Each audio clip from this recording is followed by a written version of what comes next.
friends, this is Mahima and I am welcoming you on my YouTube channel महिमा की पाठशाला।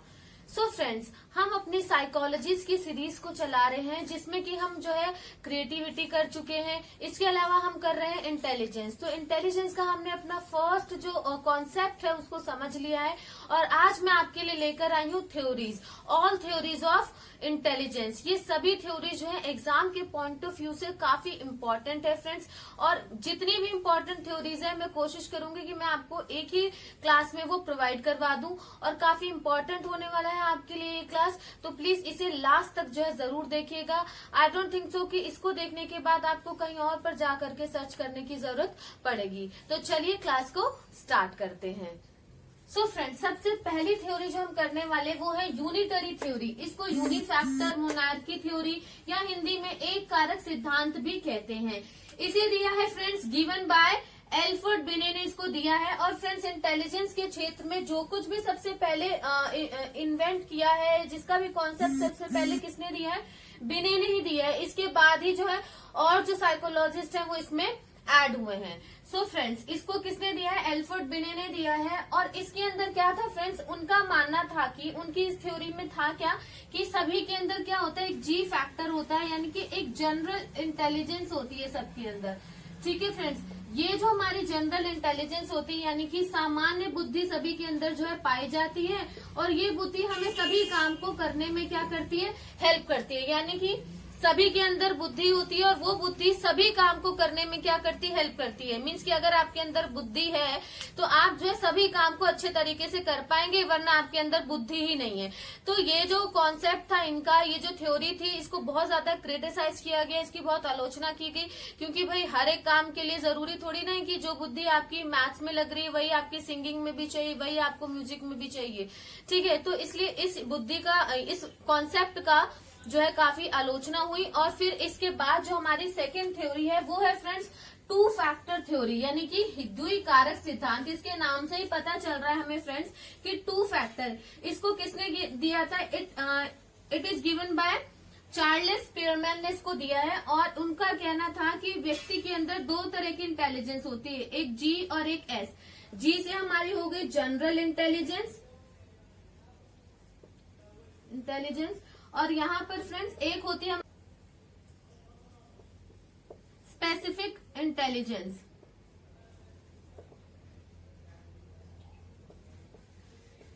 So friends, इनका मानना था कि व्यक्ति के अंदर ये दो तरह की इंटेलिजेंस जो है पाई जाती है। जनरल इंटेलिजेंस जो है वो सभी के अंदर पाई जाती है, लेकिन हर एक व्यक्ति के अंदर क्या होती है, एक स्पेसिफिक इंटेलिजेंस होती है। यानी कि वैसे तो सभी काम हर कोई कर लेता है, लेकिन उसका हर किसी का एक एरिया होता है जिसमें वो काफी अच्छा होता है, उसकी इंटेलिजेंस काफी ज्यादा वहां पर वर्क करती है। फॉर एग्जाम्पल के लिए डांस, हाथ पैर तो सभी चला लेते हैं, लेकिन जो अच्छा डांस करते हैं वो ही क्या बनते हैं, डांसर्स बनते हैं, है ना। तो हम कह सकते हैं कि यहाँ पर क्या है, सभी के अंदर एक जी फैक्टर पाया जाता है, लेकिन एस फैक्टर जो है किसी के लिए क्या होता है, उसकी स्पेसिफिक इंटेलिजेंस को शो करता है। ठीक है फ्रेंड्स, तो इसके बाद जो हमारी अगली थ्योरी है उसको भी समझ लेते हैं। सो फ्रेंड्स, हमारी जो थर्ड थ्योरी है वो कौन सी है, मल्टी इंटेलिजेंस थ्योरी, जिसको हम कह सकते हैं बहुकारक सिद्धांत। इसको किसने दिया था फ्रेंड्स, इसको दिया था थॉर्नडाइक ने। तो इसको आप अनार्किक थ्योरी या प्राइम फैक्टर थ्योरी भी कह सकते हैं। इसके अंदर क्या था फ्रेंड्स, इनका मानना था कि जो इंसान है उसके अंदर मल्टी फैक्टर जो है इंटेलिजेंस पाई जाती है। कैसी, मल्टी फैक्टर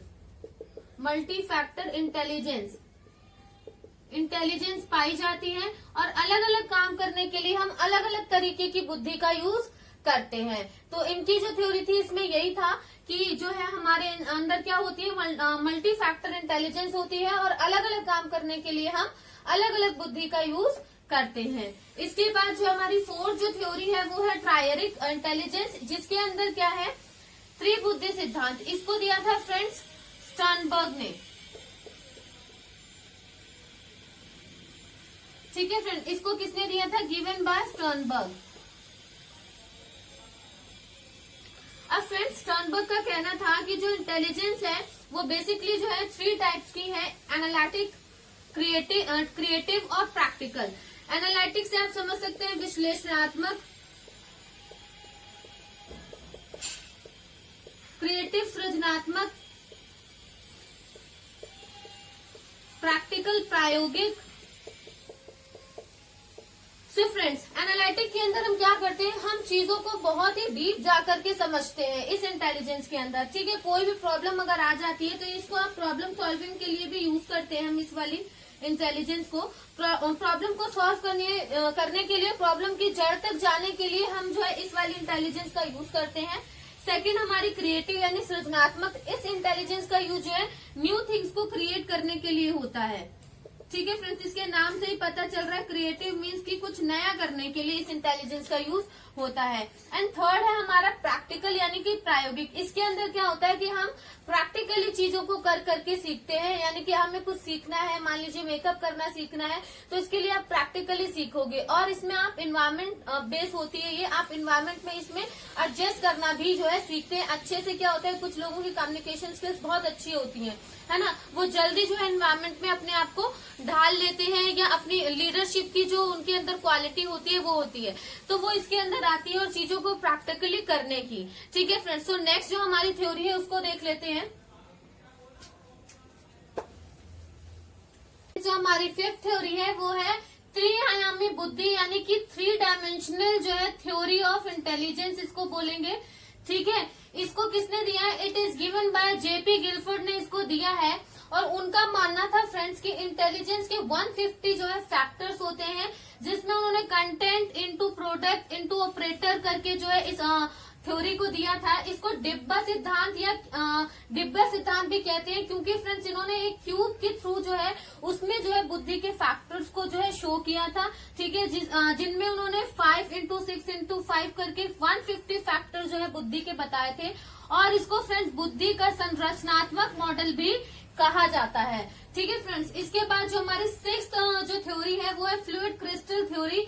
देखिए फ्रेंड्स, फ्लूइड मीन्स तरल और क्रिस्टल मीन्स हो गया ठोस। क्रिस्टल कैसा होता है, ठोस। ठीक है, तो फ्लूइड से यहाँ पर जो हमारा रिलेटेड है, रिलेशन है वो हेरिडिटी से, मीन्स कि फ्लूइड इंटेलिजेंस जो है हमारी हेरिडिटी से रिलेटेड है, जो हमें अपनी वंशानुगत से मिलती है, वंश से मिलती है। हेरिडिटी से जो हमें इंटेलिजेंस मिलती है वो फ्लूइड है।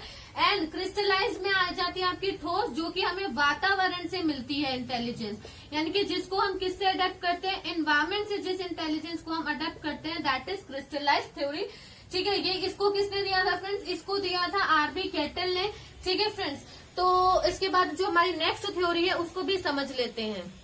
सो फ्रेंड्स, हमारी जो 7th थ्योरी है वो कौन सी है, ग्रुप फैक्टर थ्योरी, यानी हिंदी में इसको कहेंगे समूह कारक सिद्धांत। इसको किसने दिया है, it is given bye Thurston. इनका मानना था फ्रेंड्स कि हमारा व्यक्ति के अंदर 9 फैक्टर्स होते हैं, 9 तरीके की बुद्धि होती है, 9 फैक्टर्स होते हैं बुद्धि के।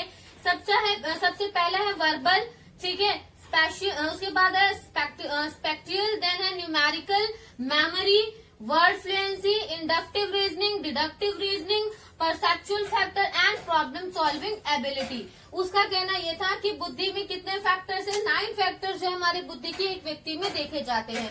तो यानी कि इसने अभी तक जो है सबसे ज्यादा फैक्टर्स बताए हैं। उसने बोला हमारी बुद्धि में ये चीजें जो है पाई जाती है।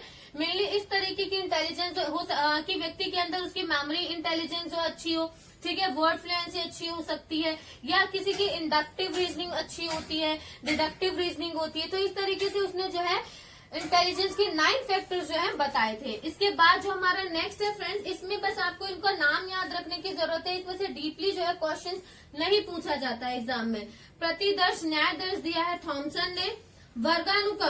वर्गानुक्रम दिया है, यानी कि इसको वर्ग घटक भी बोल सकते हैं, बर्ट एवं बर्नर ने। इसके बाद जो लास्ट है बुद्धि का अनोखा सिद्धांत किसने दिया है फ्रेंड्स, ब्लूम ने। इसको बुद्धि का अनोखा सिद्धांत इसलिए कहा जाता है फ्रेंड्स क्योंकि ब्लूम का मानना था कि व्यक्ति में बुद्धि नाम की कोई चीज ही नहीं होती है, इंसान की मेंटल एबिलिटी होती है, बुद्धि कुछ नहीं होती है।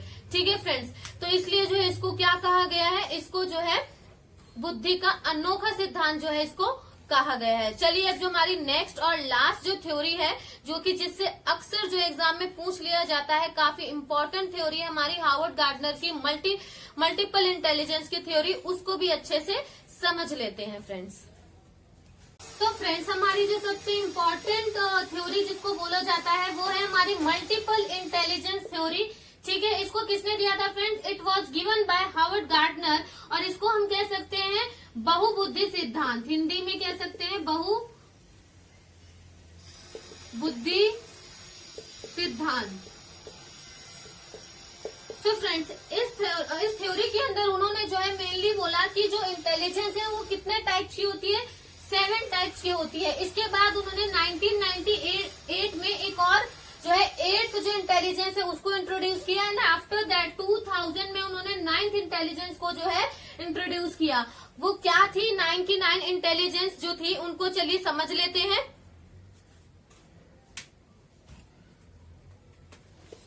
So friends multiple intelligence theory, जिसमें कि हार्वर्ड गार्डनर ने क्या बोला था कि बुद्धि जो है अलग अलग टाइप्स की होती है, यानी 9 तरीके की बुद्धियों के बारे में उन्होंने जो है वर्णन किया है। तो सबसे पहली जो हमारी बुद्धि है वो है विजुअल स्पेक्चुअल यानी स्थानिक बुद्धि।